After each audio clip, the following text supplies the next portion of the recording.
All right. I have wanted to yap with this fella for quite some time now. I'm a big fan of his. I make no secret about it. He is the host of Not Just Football here on Omaha. He's a colleague of mine, that means, don't you know? I'm a big fan of his. It's Cam Heyward. What's happening, fella? I'm good. Colleague? We can't just be friends? You know what? That's more important to me. You know what? I don't even think friend is strong enough. Family. I like that. Brother? Appreciate you. Just call me like stepbrother if you want, if it's too embarrassing to claim Stepbrothers. me. We can go stepbrothers. We have a lot in common. We do. We both support the black and gold. Yes. And I think that's, something that we should not avoid. Let's just lean right into the subject now. Let's dive into it. There's a lot of consternation, Cam. You're right. From people who claim to be Pittsburgh Steelers fans. A lot of them are out there saying, dude, Tomlin don't care about winning no more. He care more about just his winning, keeping a winning record every year. He don't care about winning no playoff games anymore. How say you to this weird bit of cynicism that has emerged on the banks of the Three Rivers? Yeah, because if you were in a meeting, you've never heard him talk about his record. We take it personally as players because we want to build our coach. We understand what he does for us and how he motivates us. I can't say enough great things about Mike T. Mike T is just an honorable guy, a transparent guy that can sometimes get lost in our league. Transparency is huge. He knows how to motivate guys in so many different ways. But every year, the main goal is getting that sticky Lombardi and having that confetti fall on you.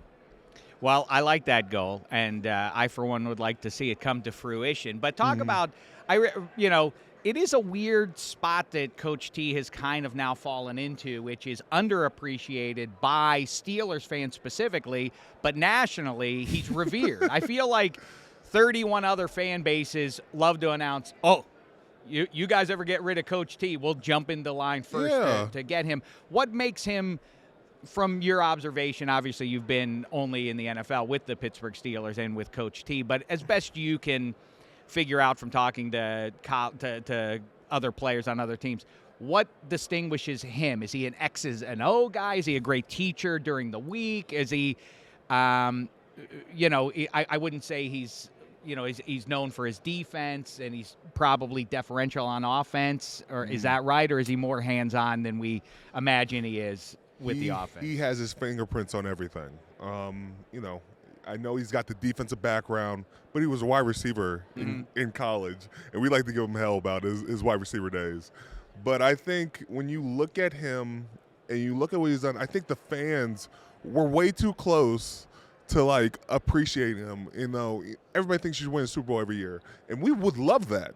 Don't get me wrong, but it doesn't happen. But when you look at what Mike T does, he breaks things down for so many different people. He finds out what you need. One of his mantras is, I'm not going to treat anybody the same, but I'm going to treat everybody fair. And, everybody needs different things, and I think he's very accommodating in that. And I think he's always growing and trying to be a better coach, finding out what guys need. He takes his exit meetings very seriously. For us, we don't just have our exit meeting. Me and him, we have to have a dinner so we can sit down and talk about everything. And, it's about finding that balance. And I think, whether it's defense, he's breaking down with the defensive coordinator, talking things through, making sure he likes the plan. And he's picking the older guys' brains. He understands what we're looking at. Offensive-wise, I don't think there's anything that slips through the cracks. I think he demands greatness and he demands success, but he's able to demand it in a way that everybody needs it. It's funny because my hypothesis during the season is, again, a lot of people were very upset. I don't know if you heard it, but we're very upset about Matt Canada. He's the offensive coordinator. Dude, that offensive coordinator, dude, I don't know. Why didn't he throw it to George Pickens more? This sort of talk. My assumption was, and correct me if I'm wrong, is that the approach, at least the broader approach, I'm not talking about play for play, throwing in what's going to be called on second down, but Coach T is impacting directly what Matt Canada is doing, the approach of the offense. And I think there's a lot of, pie in the sky. You always hear the rhetoric about, hey, all three units working together and all that kind of talk. But necessarily the defense was expected to carry the day last year. In fact, Right. all the way back to the Duck Hodges season, the defense has, if you're living in reality, not what Right. you'd like to be true, the defense has had to carry more of the day for the last couple seasons, Yeah. right? And so Coach T is trying to lean into that and approach it to be complementary with what you guys are trying to do and turn things over to you to dominate. Is that fair? It's funny. The best defenses we always talk about are on the sideline. And by doing that, the offense has got to stay on the field. But I think from our perspective, the defense has to be clicking on all cylinders. We understand there was going to be growth in our offense. I would think it'd be foolish to open up the playbook and expose everything to Kenny. I think there has to be growth there. I can't say I'm in every meeting of those offensive meetings, but I think from their approach is you got to rely on that defense. You got to get short fields for your offense. You do that, get turnovers, then you're cooking with gas. You can't just tell a rookie quarterback, hey, you need to go 90 every single time, and the defense doesn't do anything. And we understand that. We understand we were the highest paid defense for a reason. You got guys like Minka Fitzpatrick, TJ Watt, and, Miles Jack. We had Larry Ogunjobi this past year. All these different guys are included in that defense and had to be playing at a high level. Obviously, we didn't make the playoffs, but due to injury, some bad plays here and there. But there's growth that takes place on both sides of the ball. And both teams have to continue to just keep working to go towards that goal. I think there's a funny changing of expectation over the course of the season. I don't think there were a ton of people out there that said this Steelers edition with a rookie QB presumably going in sooner rather than later at some point in the regular season isn't probably going to go 12-5 or something like that, or make a legit Super Bowl run without some magic sauce being sprinkled over everything there. You don't sprinkle sauce; you sprinkle more like seasoning. But you're picking up what I'm laying down. Yes. What is it as simple? It was an imperfect roster, basically going into the season. It was not. I think depth was the issue going in, and I think you have a chance to really flesh that out and fix that to some degree. You couldn't depth lose. What? You couldn't lose a key piece.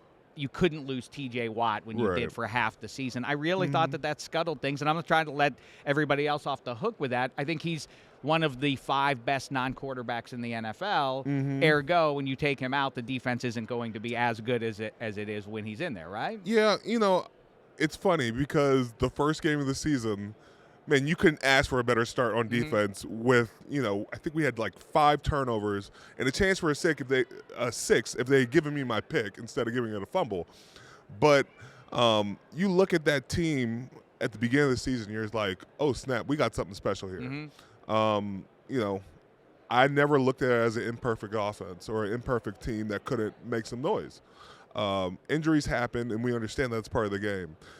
But there's no replacing a guy like T.J. Watt. And, you start taking off Aaron Donald off your team. You start taking Quinnen Williams. You start taking off these Jalen Ramsey types of players.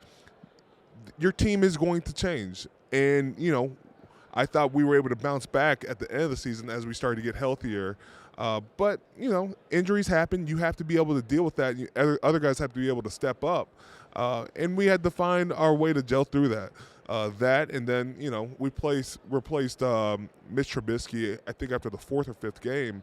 And so you start doing that. That changes the message a little bit. But for us let's just get in the playoffs because I thought we were playing our best football at the end of the season.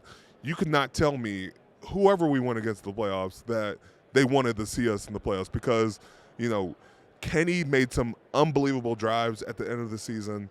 The Raiders game, Christmas night, leading us down. The Baltimore game, we hadn't had a touchdown to that point, but he finds a way to win. And then once you get in the playoffs, you start thinking, man, we're finding ways to win. Just give us an opportunity to win. An opportunity to play. I don't think that's crazy. And so you get some luck on your hands. You look at what happened to the Bills against the Dolphins and then their demise. Could anybody really conjure a reasonable case that the Steelers would have had no chance in that game? Of course, it was a different team than what you were in early October. Yeah, I just think you could really make a case that nobody really wanted to play the Pittsburgh Steelers if we got to the playoff. And, it's kind of heart-wrenching because you're like, damn, if we had just had one more game where we played a little bit differently or that play had went differently, we wouldn't be talking about this. We'd be talking about, oh, we're in the playoffs. We got a chance to make some noise. And so, I think going forward, we got to understand we got to start faster. Our September was not where we wanted to be, and you're digging yourself out of a hole. I think we were 2-4 at one time. So you start that way. It really, it's an uphill battle.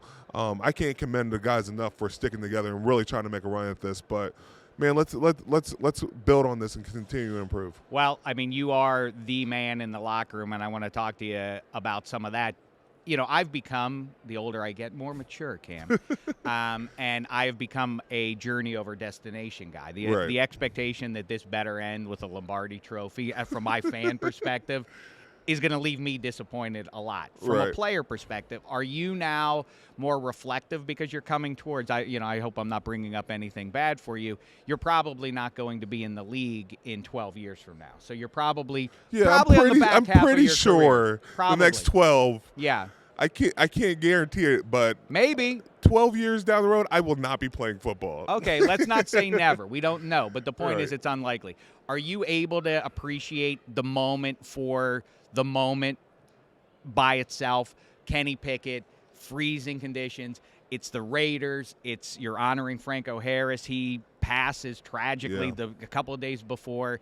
You understand the lore of the Steelers, the meaning of the standard is the standard because of guys like. Are you able to appreciate Mike Tomlin on the sideline? Look me in the eyes. I want to see your faces. That kind of stuff. I mean, I'm gaga as a fan. That's my coach and that's my team. That Pickett drives them down, and then you go to Charm City the following week and you scratch it out in the last minute, and then you hammer the Browns the way you did. Are you able to extract? That's special, and we didn't make the playoffs, and I didn't get a Super Bowl this year, but are you – Well, it's a little bit of both. I think for me, they're all different chapters in the book, and I like to dive into those chapters and embrace those feelings. And, being for the Pittsburgh Steelers, you understand the history that comes along with it, so you really get to just appreciate those moments. But in the offseason, I'm like, damn, we needed that. We need to get this Super Bowl.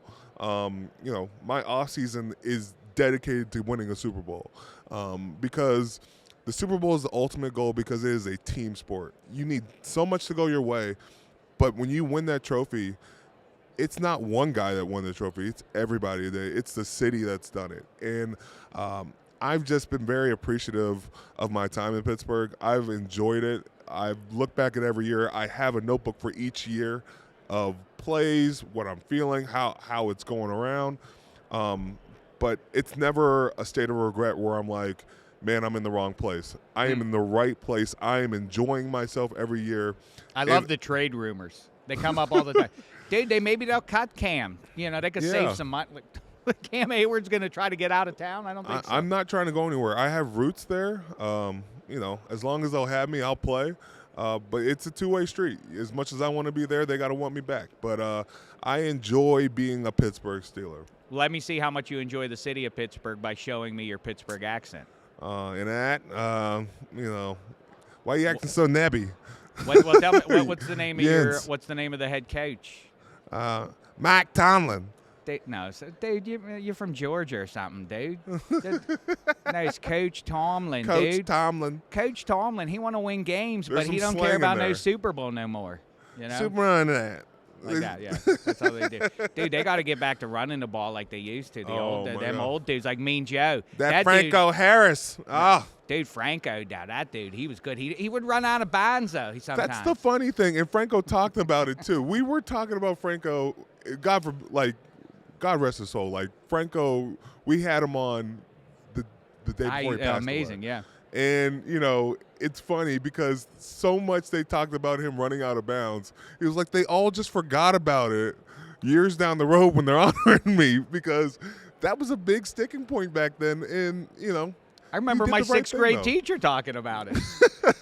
Dude, I don't know about Franco, dude, because he always running out of bounds. I remember sitting in Three River Stadium on my uncle when somebody expressed that sentiment, loudly saying so that everybody in the section could hear. Yeah, he's danced his way and run out of bounds to 12,000 yards. I thought that was a good comeback there. It was. I want to talk about the disagreement that happened, and you talk about. I mean, I appreciate that somebody has to step up and be the leader of men and all that rhetoric that you hear about in a locker room, and you are clearly that guy. You also seem to me to be a bridge guy from the last Super Bowl championship team. Big personalities, you know, Ike Taylor, Ryan Clark, two of my all-time favorite Steelers, probably my 1 and 2. But you have a chance to get in ahead of one or both of them. If this continues to go the way it's going, right, you could really end up number 1. But anyway, let's not get ahead of ourselves. Ryan Clark expressed, you know, this thing that sounds like, I put it on the fans, but even that old guard Steeler guy, or 21st century old guard, said these guys don't care as much as we did. It was all about ourselves. And Ryan Clark, I got where he was coming from, but you know that those guys are very proud of that proud. unit. Defense, Yes. that group is very proud of what they had. I'm talking about just the defense. I felt like, correct me if I'm wrong, like you rightly kind of got a little bit of a chip on your shoulder because it was a reflection on you, that those comments, which probably, well, they certainly weren't directed at you. They were young guys, new guys, learning what the Steelers are about and all that. But I felt like your reaction indicated to me, like, that's basically a shot at me because this is my locker room now, guys. I grew up under you, but I bridged us over the last 10 years, and now I'm the man, and you're essentially taking a shot at me. Is that right? I love those dudes. Like, there's not a guy on that team that I don't appreciate more than anybody. RC, Ike T, TP, Troy, like, they're all my big brothers. And I don't have any problem, like, you know, when we do fall short, it does fall on me. And I'm not running away from that. Like, I think sometimes we get into, you know, it's a shot at me, and now I got to throw a shot back. I don't look at it like that. I like, you know, the standard was set. You look at the 70s Steelers, they set the standard. It's not like the 2000 Steelers went away from that. They said, okay, we'll take that and we'll do our own thing. And that's all we can ever ask for. You know, there was a standard set, and, you know, if my big brothers can tell me, like, my team isn't playing like the standard, so be it. But I'm a demand more from my guys because there's a quality of the way the Pittsburgh Steelers should play, and when we fall short of that, you know, I have to wear it. Heavy is the head that wears the crown. I appreciated one that you didn't fire back. That showed good sense there. In my old age, I've changed. As a petulant person, I would have, and in fact did say this to Ike in response. Hey, Ike, don't forget, I know you're very proud of that Super Bowl 43 team, that best defense ever. We should be in the conversation with the 2000 Ravens and the 85 Bears and everything else. I reminded Ike, they were chasing Larry Fitzgerald with 3 minutes left in that Super Bowl, and number 7 in Santonio had to step up and save the day, right? That's how you fire back, and then it's over with. You It's just say not, like that. though. It's not, because I get it. you got to say Lamar Woodley gets the sack at the end of the game. So it's a team game. We talk so much about individuals and, you know, offense versus defense, but there is not a man in that locker room that you can take that Super Bowl away from. And you can't take away the greatness of that feeling because everybody is part of the practice squad, the staff. Everybody is excited to win that Super Bowl, and everybody has a say in that. Who takes over when 97 moves on? Who do you have your eye on? I could see this guy filling the vacuum. You know, obviously you have your quote unquote superstars. You got TJ, you got Minka. You know, you just don't know. Like, one guy I really love, two guys I really love. Your brother? Yeah, I like him. He's okay. On the defensive side, I really like Cam Sutton. He's a free agent this year. But there's so many different things Cam does that go unnoticed. He can play nickel. He can play outside. He can play the dime. The fact that you can move him around, and he plays with a little bit of a mean streak, he's a guy I really do appreciate. And then on the other side of the ball, I really love Najee. Najee is a workhorse that doesn't have to work that hard, but he does. And I love the fact that he works. You lead by example. I like that type. I don't need you to say much, but I need you to do the job. And sometimes we have to pull the reins back on him, but that is the type of guy you want in your locker room, continue working. Okay, just a couple more things. You're listen, you got a lot of great, and by the way, you're already on. You've got not that you're not present and doing your thing on the football field, but you already have one big foot over on the media side, and you're already doing gangbusters work there, not just with the podcast, but on television and otherwise. So congratulations on already bridging that gap before you even hang it up.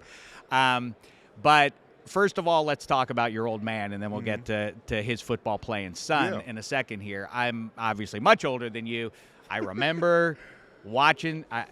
I loved your old man. I'm a big Pitt guy, grew up in Pitt Stadium, and your old man was on the short list of my all-time favorites. And I remember getting on a plane next to him, and I couldn't believe you're a tall guy. He was maybe 5'10", 5'11", but he was running. I remember he was listed. I looked on the in the program. He was listed at 265, I think, and even my young eyes could identify that was no 265. I think they left out a couple few dozen pounds on him. But he could jump over guys. He jumped over the University of Miami guys. He should have won. I just want you to know, this isn't so much a question, it is I'm telling you something. That is one of the all-time worst Heisman votes ever. That Tim Brown got that thing instead of your old man. Well, with the season he put together, it's a historic season in terms of college running backs, what he did, how he did it against the competition he did. And Tim Brown, he returned punts on prime time against Michigan one night, and that was enough for him to win the Heisman. I think it was unjust, and I want you to know it. Well, I appreciate that. It's funny, though, because, my dad and Tim Brown were actually friends even before they went to college because they were high school All-Americans. And so they would go on trips together. But I think he was happy for him. But I've always heard that, my dad gets snubbed. But being from Pittsburgh, living in Pittsburgh now, I get to see his legacy continue to keep taking off. The amount of stories I hear about him and his athleticism is crazy. The amount of stories I hear about him off the field are even crazier. I've heard some of those too. I've heard he was so athletic that he would go to the Jewish rec centers and play basketball, and he was constantly dunking on the rims, and Coach Fazio had to take care of that. You can't be doing that every week. But I think it's a really cool to be in a city where your dad played in college. It's even better to see the legacy he left and the people he had a lasting impact with. Yeah, in a long lineage of great running backs from Pitt.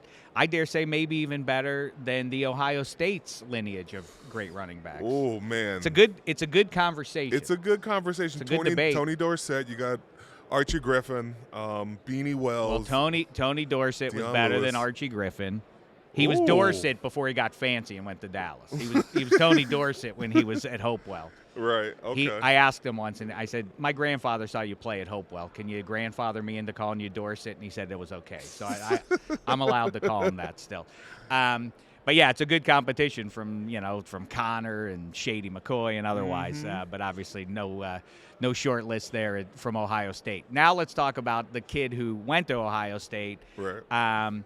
Now has become really the face of the Steelers defense for a generation.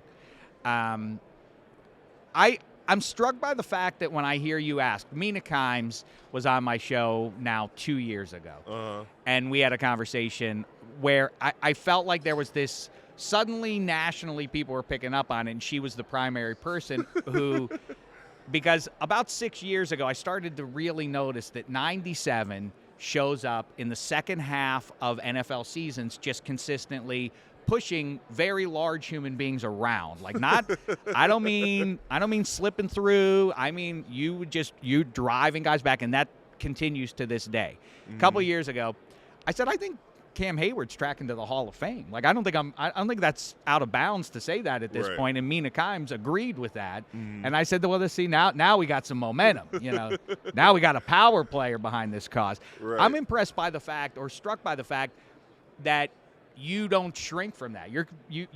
you feel? Am I right in saying you think you are a Hall of Famer? I do. I think I'm on track. I'm not running away from that. My goal is to one day have a Super Bowl and then be able to say I'm in the Hall of Fame. It takes a village to get to this point. It's not just me. And the best way to thank those people that have been a part, is to reach that ultimate goal. I'm not saying I'm there yet. I got some more work to do, but it wasn't that way at the beginning of my career. I didn't play my first 2 years. I was in very sparingly, but it's a different time, and the 3-4 end has not gotten a lot of credit over the years. I got to learn from guys like Aaron Smith and Brett Kiesel, two of the premier 3-4 ends that, for whatever reason, they fall by the wayside. Those guys were two pillars to me that can control a offense, and I've just tried to build on what they've done. I'm never going to run away from competition. I love that. I love when you call me out because I want to be able to back it up. I mean, listen, people can call me biased. I'm using my eyes. I think people see it now. Like I keep saying, it's as simple as just you. Might is right. You just are pushing guys around pretty consistently. And the numbers, the difference between you and Aaron Smith, who was a dominator, is you have the numbers, the sack totals and otherwise, to support your candidacy. I appreciate you taking the time to sit down with me. I could talk to you for another half hour without batting an eye here. I want to give you something. I don't know if it'll end up in a good, but for your time, this is all I could find. I wanted to get you a jumbo. But, whoa! So that's for your room. I hope I needed all this. Yeah. There's a lot of stuff that happens. Yeah, I just wanted you to have that. And before you go, what? Give me a Super Bowl pick because we're here for the Super Bowl. All we did was talk Pittsburgh Steelers the whole time. Eddie Spaghetti, did we talk enough about the Eagles? How about the Chiefs and how Patrick Mahomes can contend with that defense? Did we do enough of that? Okay, good. I wanted to get Cam's thoughts on that. I wanted to be a professional. Well, I'll go Steagles. Okay, good. I'll go Steagles. I got Javon Hargrave over there. You can bring him back into black and gold. Or Ogunjobi, one or the other, right? Let's bring them all. Let's just bring them all. I'm sorry. So I don't want to open up another thing. You're good. Quick question. You mentioned that you didn't play a lot. That is one thing that has been consistent from Dickie LeBeau's days to now. In the age of free agency, the Steelers are one of the very few teams that is proud of, like, hey, it takes a minute to get in on our defense. Doesn't that philosophically need to change? It did this year by requirement with Marv Leal and a couple other guys. But don't you hey, the clock's ticking, everybody. We got 4 years with these guys. Get them in there now. I think it's definitely changed. I think probably changed about 2 years after I started playing because I felt like David DeCastro starting. Then we finally got TJ Watt, and that dude wouldn't have been happy on the sideline. And I think we had a need for it. The thing I had going against me was these guys just went to the Super Bowl.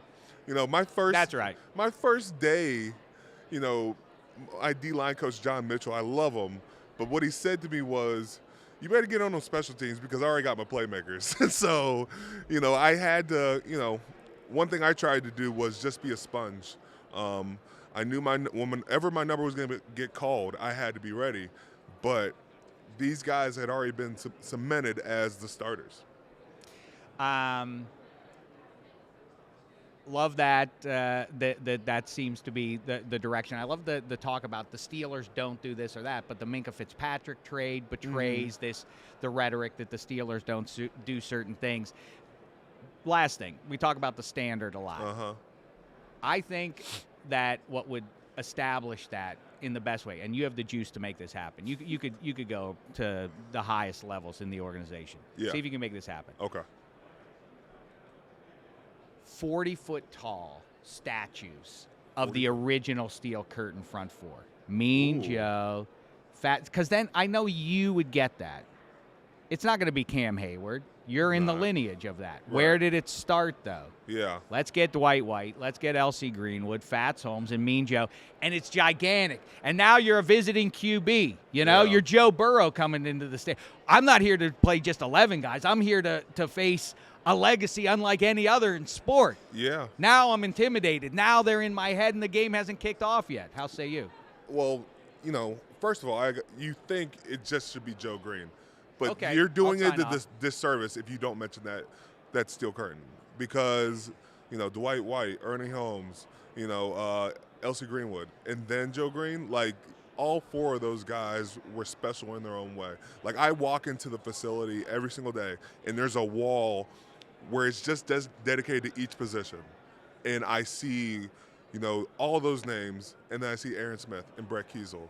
And I am just, you know, those guys have set the standard for me. And there does need to be something at the stadium that, you know, sheds a light on those guys, because without them, I don't know, are the Steelers what they are today.